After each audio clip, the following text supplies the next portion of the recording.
Welcome back to the Rich Black Dog podcast. My name is Cardi Pascal, and I am so excited to welcome you to the space that is just for you if you are a young Black dog who is interested in pursuing financial freedom or already began your journey. I briefly introduced why I chose to pursue financial freedom and gave a general explanation of what exactly it is, for me at least specifically. But today I want to take the time to go a little deeper into financial freedom and talking about what exactly it is and addressing some of the definitions that you have probably already heard of and addressing some of the misconceptions and barriers that sometimes turn a lot of people away from the idea of pursuing financial freedom. So there's a lot of definitions out there for financial freedom. And in fact, there's different levels to financial freedom. I've seen as much as 8 to 9 different levels described, but to keep it simple for our discussions, I want to narrow it down to 3 levels: financial stability, financial independence, and financial abundance. Financial abundance is the level that I was sharing my husband and I want to get to. And it's the point in which you have more money than you will ever be able to spend. So you can increase your goals, your expenses as much as you want, but you will never run out of money, which we love the idea of because we want to be able to live and give abundantly with no limits and with no concern about changes that may occur in the future, be it health or goals or family needs or just any other circumstances that we know can impact our use of finances. The next level is financial independence. Now, this is the level where you pretty much are independent from active earning. You do not have to trade your time for money in order to cover your daily, monthly, and annual expenses for the rest of your life. So you can literally tell yourself going to work is optional because I have other income streams that are covering my expenses. So if I'm going to work, it's purely because I genuinely want to and not because I financially have to. And now the next level below that is financial stability. Now, financial stability is the point in which you are actively earning enough income to not only cover your expenses, meaning your needs and your wants, right? More or less. And not only that, but also having emergency funds saved. So I narrowed this down to 3 levels, but of course there's different, there's levels even between like stability and independence. So there's different levels of stability. You can be financially stable to the point where you're living a lifestyle you want and you have emergency funds set aside to cover you for 6 months. The next level might be having your emergency savings to cover a year and then 2 years, etc. from there. But the main difference is that you are not yet financially independent. So you cannot say that you do not have to work for the rest of your life in order to cover your living expenses, needs, wants, and things of that sort. So those are the 3 levels that I choose to keep it simplified with and that I think is helpful for us as young healthcare providers to keep in mind: stability, independence, and abundance. So that leads to one of the main topics of discussion for today, which is the FIRE movement. So my husband and I are on the FIRE movement. And in case you are not familiar with the FIRE movement, FIRE is an acronym for financial independence and retirement early. So the concept of the FIRE movement is something I think throws many people off, not just us young Black healthcare providers, but everyone who hears the idea of FIRE movement. We sometimes may misconstrue the idea that you should only be on the FIRE movement if you want to stop working early, if you are looking to retire early. But that is not the case at all. We are not necessarily seeking to be on the FIRE movement exclusively because we want to retire early. We are seeking to be on the FIRE movement because we want the option to retire early. So call it FIRE if it helps, right? Financial independence for the option to retire early. And this goes back to everything that I kind of shared about the different levels of financial freedom, where we pretty much position ourselves to not have to trade our time for money, right? In respect to our career. We instead are able to show up to our careers because we genuinely want to, not because we financially have to. We can now choose the positions that may be paying us less, but that we will personally find more fulfillment in having, and not have to worry about the fact that it's paying us less, because it doesn't jeopardize our livelihood, our quality of life, because everything else that we need and want is covered by the income that we have created through other streams. The other thing that turns many people off to the FIRE movement is the idea that you have to literally struggle. Like, this is a journey of self-deprivation, eating the bare minimum, ramen noodles, PB&J all day, not going out when you want to, not getting the car you want, not living where you want, how you want, just all of the things that no. It just sounds like a no, not possible kind of life that you now have to embrace just to reach the goal of financial independence. And I want to assure you that that does not have to be the case. When it comes to pursuing financial independence and financial freedom, I want you to understand that the key thing is not just to decrease expenses, but to also increase income. And more specifically, I want you to understand that us going on this journey involves decreasing unnecessary expenses and increasing passive income streams.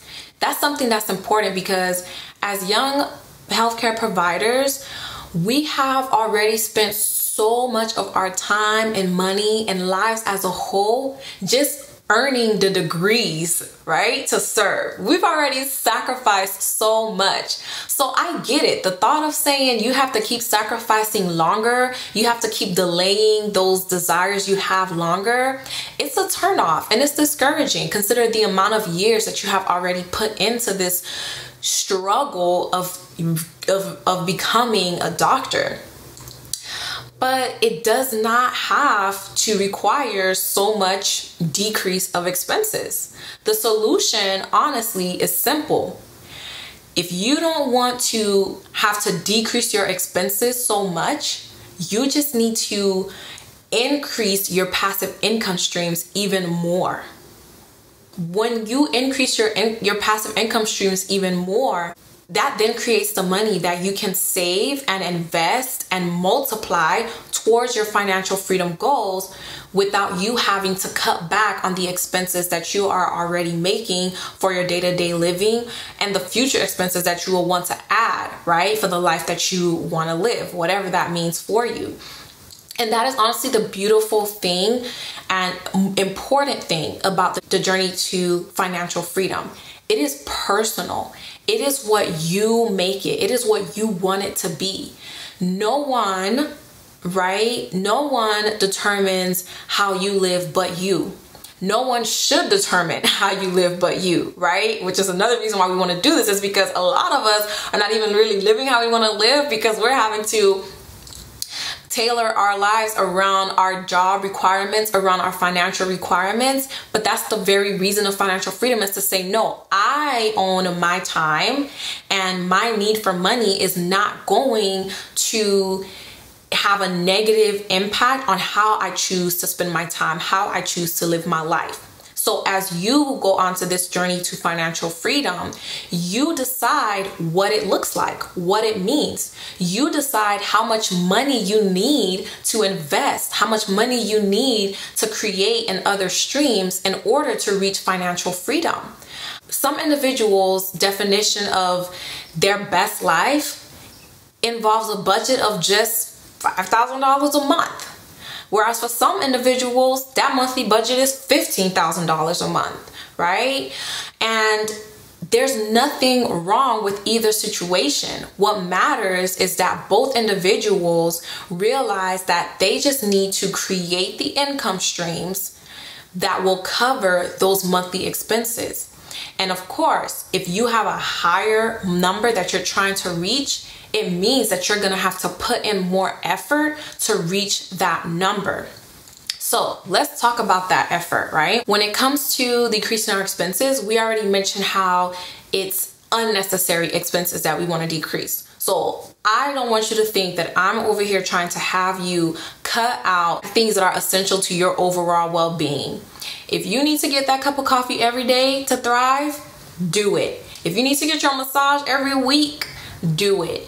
If you feel like you need to get that new car, right, to treat yourself for all that you've been through, you can go ahead and do it. Unnecessary is subjective and it's fluid. It may change. What you decide is unnecessary now, later may become necessary, and vice versa. But the point is, only you can really sit down and make the decision of what is necessary for you, which will then lead you to now decide how much of an income or how much money you need to be creating to cover that necessary expense. I titled this episode "Struggling is Not an Option" because I feel like that is what many of us are saying as we look at and potentially walk away from the idea of financial independence and financial freedom. Many of us say, you know what, I'm not trying to struggle, okay? I've struggled enough. And I'm not trying to struggle anymore. Me, my partner, my kids, my family, I'm over this whole struggle journey. It's not an option. And I want you to know that that is possible as long as we make sure that we are now focusing on increasing those income streams so that we don't have to struggle as much, right? So that's one thing. The other thing that I think is important for us to also realize is the fact that struggling is not an option in the long term. We cannot 10 years, 15 years from now be saying that we're struggling to enjoy our lives because we're still trying to pay off debt. We cannot say that we're struggling to have time for family and for hobbies and for other things that we're passionate about because we're having to put so much time into work so that we can have the money we need for the expenses of our lives. We cannot be saying that we're struggling to show up to work because we don't really enjoy it. We don't like the position, the people, the place, or whatever it is, and we're just going because it pays. We cannot, you guys, say that we're struggling to find meaning in our life because it just has all become this redundant cycle of just working, right? And just not having more of the things that we want. We can't be struggling to have the power to choose how we want to live, having the power to choose how we want to give, be it our time or our money. That, you guys, is something that I want us to realize we do not have to be doing 10 to 15 years from now if we can commit to this journey of financial freedom that will involve some sacrifices, but does not have to be a complete self-deprivation and miserable process at all. And mind you, I'm saying this for those of us who are gonna have to find ourselves cutting back on our expenses and putting in a bit of extra work to create the incomes. But truth be told, some of you are already in positions or will be in positions to where you have access to the capital that will allow you to not have to even quote unquote struggle much at all. Like, you are going to be able to invest the money into those assets, invest the money into those sources that will create the passive income and require little of your time and little of your sacrifice while you are getting closer to your goal. It's very possible that this journey is not going to be hard for you at all. But what I want you to understand is that The mindset that you have can really help to make sure this journey is not harder than it needs to be. We can customize our journey to financial freedom to what we want it to be. We can make it what we want it to be. We can continue to live our best lives, spend money as we want to spend, where we want to spend, do what we want to do, as long as we're just making sure that we are creating the income that will cover those costs forevermore. And ultimately, it's all about your goals. Where are you trying to be and how soon, right? So we might have the same number, but I want to get there in 10 years. And you say, I'm fine getting there in 20 years. I'm going to have to be hustling a lot harder than you because I'm trying to get there sooner, right? And same thing applies for the number. If I have a higher number goal than you do, I'm also going to have to be putting in a bit more effort than you would to make sure that I reach that goal in terms of the numbers that I need to create in order to afford the life that I am trying to create and the freedom that I'm trying, in order to afford the freedom that I'm trying to have. One thing that especially carries me through on this journey is something that my husband shared with me throughout college and dental school. And it's the saying that you can't climb a mountain if it's smooth. When we decide to pursue financial freedom and create wealth, we are committing to reaching that mountaintop experience that comes with the fulfilling lives and powerful legacies that we are pursuing.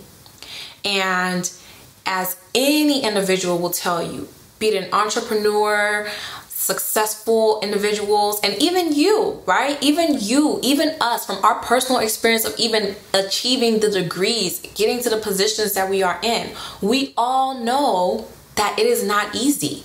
We cannot expect to get to those mountaintop experiences through a smooth experience.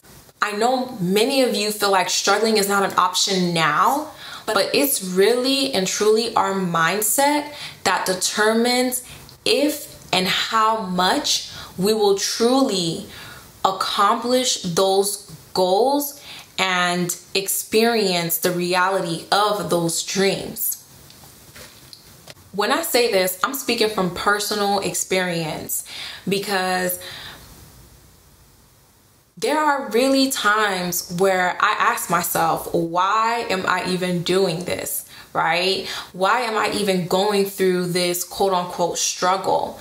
But when I think about why, when I really answer the question of why I'm doing it, when I think about that mountaintop vision, that freedom, that life, and that legacy that I'm pursuing, all of those things make the challenges of the journey seem like nothing. You realize you are progressing and that the challenges that come with it are just a natural part of the process, but they are not a miserable experience that is in vain, if you will. Like, it's not something where it's like, I'm just doing this just for nothing. You're doing it for a reason. And that reason, keeping that reason in the forefront of your mind is what's going to allow you to push through the challenges of the climb to that mountaintop experience, and to be able to say, yes, this is not what I would have ideally imagined, but it's not bad compared to what I'm going to ultimately have. I want you to join me in committing to the fact that struggling is not an option for the long term. We have to be able to tell ourselves that because struggling is not an option in the long term, the quote unquote struggles we go through in this short term process is worth it. And of course, I want you to know that you do not have to struggle now in the short term, as long as you make sure you are creating those income streams that will allow you to keep living whatever you define as your best life, while still securing the investments and the income streams that will be necessary for you to continue living your best life in the long term and without having to trade your time for the money to do so. So, to wrap this up, I want to leave you with 3 action items I want you to take. Number 1, define, and if you already have defined, to review your why. Why is it that you have a desire to eliminate money as a limiting factor in your life?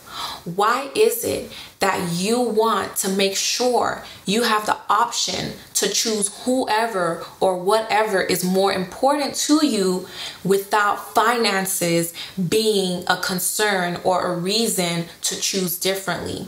Why is it that you want to create a fulfilling life? What does that fulfilling life look like? And why is it that your legacy is worth creating and protecting?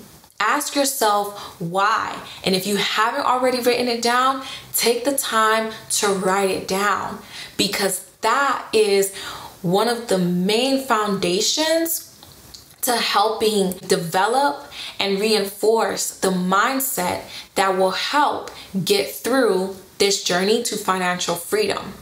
The second thing you want to do is start redefining what you consider unnecessary and what you consider a struggle. So ask yourself, the things that I'm telling myself I don't want to let go of in terms of expenses, are they really worth choosing instead of the investment that could serve me more in the long run?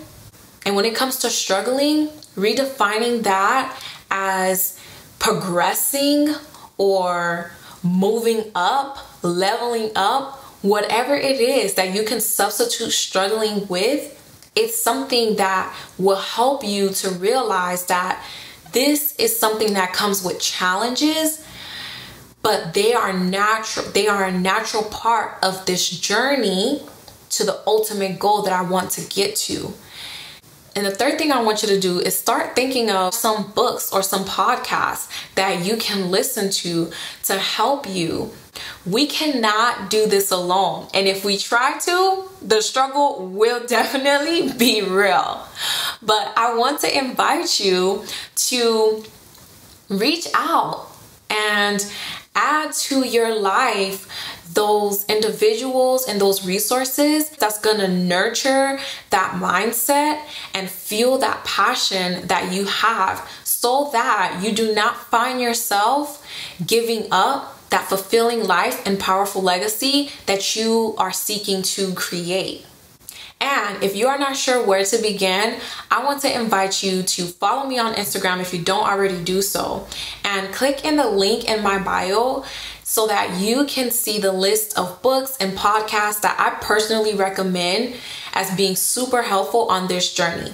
Trust me when I say I did not naturally gravitate to this concept of financial freedom, and it honestly still has its challenges for me. There are still times that I just want to crawl back into my comfort zone and say, forget all these challenges, forget all of this effort, let me just live my basic day-to-day life and do something to try to create the life that I want.